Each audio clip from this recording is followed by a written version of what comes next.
প্রণাম সকলকে। কেমন আছেন সবাই? খড়কন্যা পিঙ্কির নতুন একটা ব্লগে সকলকে স্বাগত জানাই।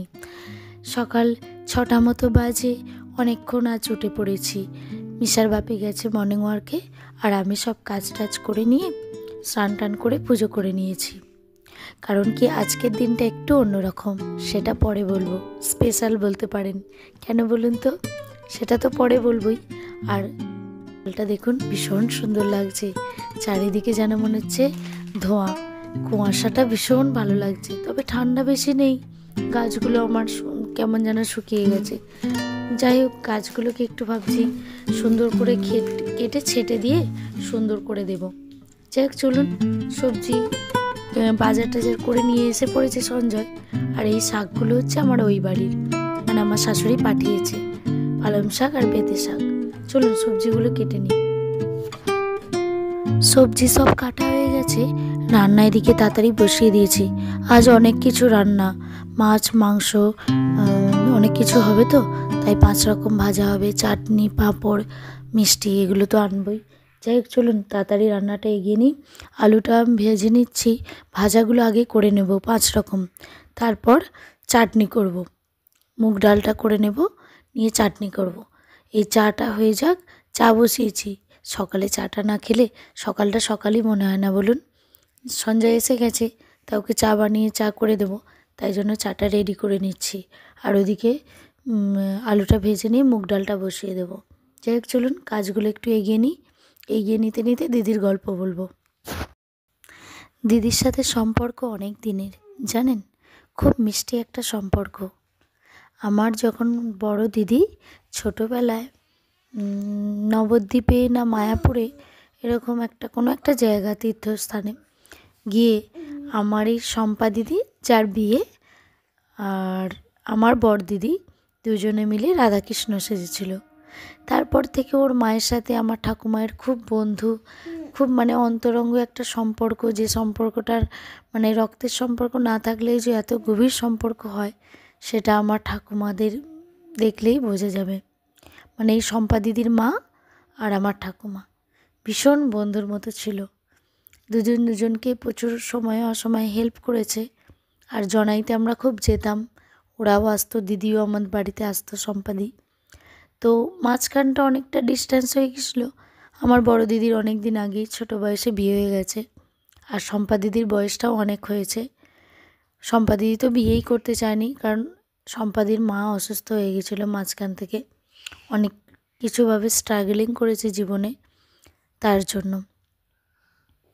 মানে কোথাও অনেক দুঃখ কষ্টর মধ্যেই কোথাও একটা বেঁচে থাকা, মানে কোথাও যেন ভীষণ একটা কষ্টের মুহূর্ত ওর মায়ের জীবনে ঘটেছে, অনেক বিপদ আপদ।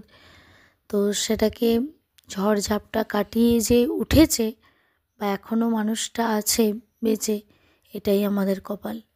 তাই জন্যই সম্পাদি বিয়ে করতে চায়নি, অনেক সবাই মিলেই জোর করে রাজি করানো হয়েছে।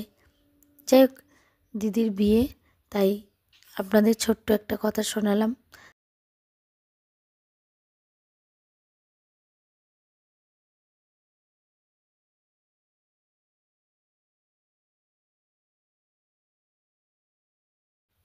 জনাই প্রথম থেকে যাওয়ার শুরুয়াতটা ওর জন্যই আমরা জনাই যেতাম। ওদের বাড়িটাই আমাদের প্রথম পরিচিত জনাই। তখন আমি খুব ছোট, তখন আমি কত বয়স হতে পারে, 6 বছর, মানে আমার মেয়ের বয়সেই তখন আমি। ওই রকম টাইম থেকেই জনাইয়ে যাওয়া। তবে অনেক ভালোবাসা, অনেক মুহূর্ত, অনেক সুন্দর মানে সময় কাটানো দিদিদের সাথে, মানে ভীষণ ভালো লেগেছে। আর জনাইটা ওর জন্যই আমাদের কাছে প্রথম শুরুয়াত বলে, জনাইতে আমাদের বিয়ে, মানে অনেক কিছু ঘটনা, অনেক কিছু স্মৃতি, অনেক কিছু ভালোবাসা জড়িয়ে আছে, জানেন। যাই হোক, চলুন আজকে ওই দিদির আইবুড়ো ভাত করতে পারছি, এটাই আমার কাছে অনেক বড় কথা। আর কি বলবো আপনাদের, দিদি আসবে, দেখাবো ছোট্ট করে। আর দিদিকে আমি শাঁখা পরাতে নিয়ে যাব, সেটাও আপনাদের সাথে শেয়ার করব। যাই চলুন, কাজগুলো মোটামুটি এগিয়ে ফেলেছি। মাংসটা হচ্ছে, এটা হলেই হয়ে যাবে, মোটামুটি কমপ্লিট হয়ে গেছে। যাই হোক, এটা আমার দিদি, আপনারা দেখুন। বড়রা সকলে আশীর্বাদ করুন যেন আমার দিদি জীবনে খুব সুখী হয়, আগামী দিনগুলো যেন ওর ভালো কাটে, ও যেন সকলের আপনাদের আশীর্বাদ পায়, ও যেন ভালো থাকে। যাই হোক, ওকে শাঁখাটা পরিয়ে নিয়ে এলাম, শাঁখা পরাতে নিয়ে গেছিলাম। ওখানে গিয়ে আমার এক বান্ধবী দিদির বাড়িতে, আমার বন্ধুর দিদির বাড়ি গিয়ে আমি যে অপূর্ব দৃশ্যটা দেখতে পাবো ভাবিনি। সত্যি বলছি, আমার ভাগ্যটা এত ভালো যে আমি এত সুন্দর মুহূর্তটা কাটাতে পারবো ভাবতে পারিনি। আপনারাও দেখুন, আপনাদের কেমন লাগছে কমেন্টে জানাবেন। সত্যি ভালো লাগলে কমেন্টে আমাকে জানাবেন যে কেমন লাগলো। হঠাৎ করেই আমার যেন কি দৃশ্য আমি দেখলাম। আমার কারো বাড়িতে যদি ঠাকুর সাজানো এরকম সুন্দর করে থাকে না, আর নবদ্বীপ মায়াপুরের ঠাকুর যেগুলো ইস্কন থেকে নিয়ে আসা হয়েছে, সেসব ঠাকুর থাকলে আমার ভীষণ ভালো লাগে। আর সত্যি কথা বলতে কি, রাধা গোবিন্দ গোপাল এদের দেখলে আমার প্রাণ ভরে যায়। অপূর্ব দৃশ্য, কি বলবো, সামনে থেকে না দেখলে বোঝাই যাবে না, এত ভালো লেগেছে কি বলবো।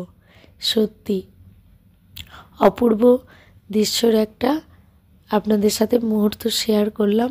আপনাদের কেমন লাগলো সেটা কমেন্টে জানাবেন। চলুন ভিডিওটা তাহলে এখানেই শেষ করলাম।